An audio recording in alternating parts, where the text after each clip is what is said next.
We were watching TV one night. On the news, it showed a lady in the middle of the street. Her house had been destroyed, and she just looked just exactly like our friends in Moldova. And I turned to him and I said, we have to do something. And he said, okay.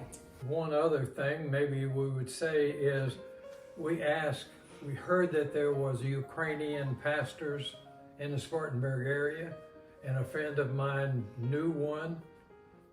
So we called him and said, we don't know any families. Do you know a family? And so they knew this family. His name is Bogdan.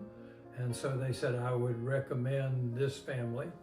And so we started on the phone and Viber and WhatsApp talking.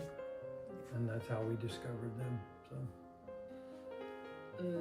Ну, познайомилися ми з лютеранським церквою завдяки нашим спонсорам. Вони нам запропонували, що нам було б добре звернутися, і якби ми познайомилися, дуже гарно нас прийняли, багато чого ми почули, і на протязі всього часу, який ми тут, ми контактуємо, ми радимося.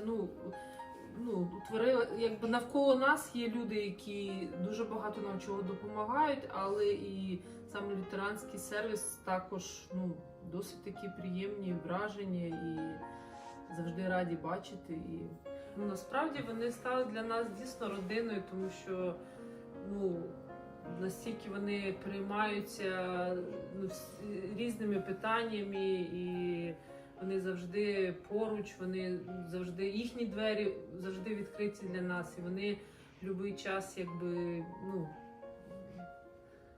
прям рідні вони дійсно, і дуже, дуже переймаються вони нашими труднощами, нашими благословіннями, всім, що з нами відбувається.